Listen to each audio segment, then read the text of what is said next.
what are you excited about and specific tools that you love or initiatives that you're excited about? Mm.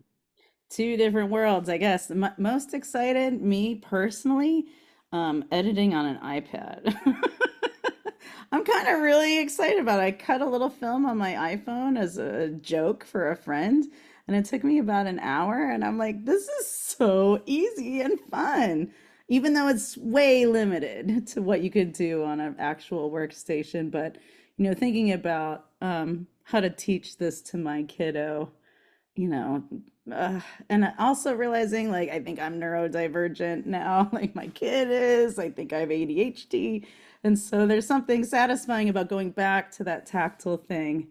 Ah, Maybe I started with in celluloid film editing, but now I don't get blood from razor blades anymore. Like I literally first film, I have a huge scar back from when I reached on top of the moviola and caught the guillotine my splicer. God. It was a Revis splicer, so the blade was up and I went Oh, on the wow. moviola. So I won't miss that. Yeah, that it's a work related, like, okay, I just cut my arm off on my Hey, editing. you're talking about workplace safety. Yeah, definitely like the old splicers were dangerous. But I'm also teaching virtual production now. So simultaneously, like from this really simple technology to really complex technology that requires all these different engineers and people to come together. Yeah. Um, that's exciting, but also like it's exhausting. And but I think great opportunities for students to get their foot in the door also because it's new and the young people are just it's like easier for them to learn a new language. And normal for them to think about virtual and remote production. Yeah. Yeah.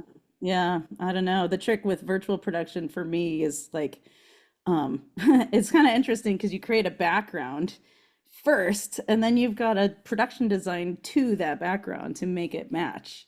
And so, the lighting, who's that walking across my front yard? Tennessee. Get my gun. No, just kidding. I don't have a gun.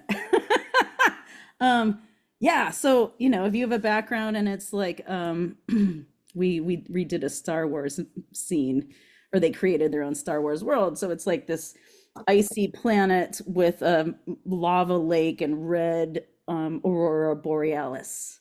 So we got to make sure the lighting matches, even though some light comes from the screen, not all of the light comes in. And then, when you shoot it, you're thinking about the edit because you're not green screening and coming up with like, I don't know. It's exciting, but it takes a lot of planning. And it's probably good training for production management too, because you're just like, everything's got to come together in this one day.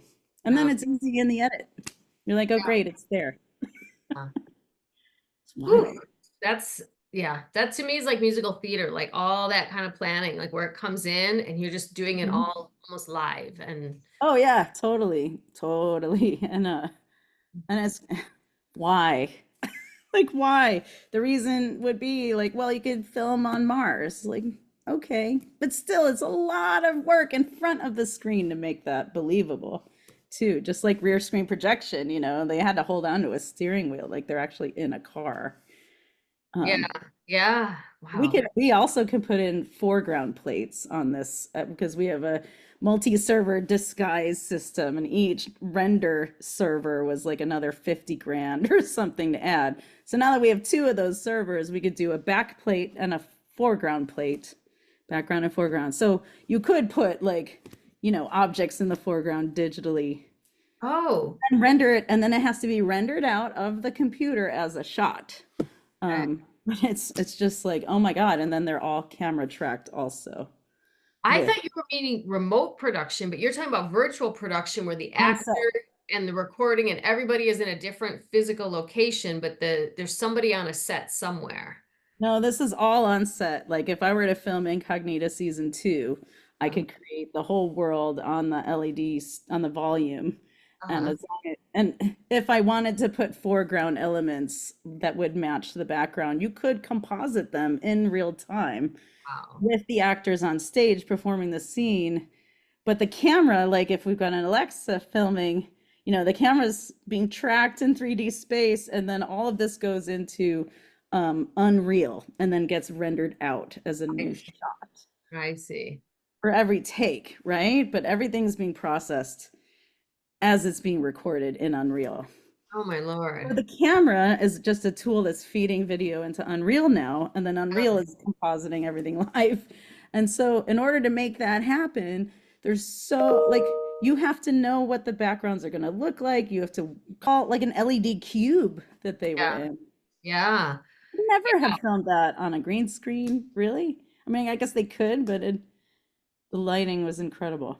It I maybe don't know. makes it like with Avatar when James Cameron was like pioneering this like software, and he kind of said, okay, if you invent it, then I'll use it. But it wasn't maybe it was like that where I Yeah. I've read a little bit about the background of Gravity, but I didn't know that. So Oh maybe my gosh. he Go said, oh my look gosh, at if you invent it, Gravity. I'll use it. Yeah, and I think they mainly did that for lighting. Um, and so then how did they do that? How did they composite everyone if they're inside an LED cage? Like I don't know, but it's really impressive. And What that scares me about these is you're locked in. That's it. And yes, if you're exactly. old school VFX, it's not even old school. If you can change. But Yeah, you're maybe locked in with it. you could yeah, recompose and stuff. Like yeah. Yeah, you've got all the separate elements. It's like when we're recording sound and we're like, okay, just get the cleanest recording because we can enhance it later. But if it's trash when you're recording, you're locked in with that, all that noise. Now you're just trying to fix what you've seen or Yeah. what you got in the soundtrack, which is not that's not a good creative start.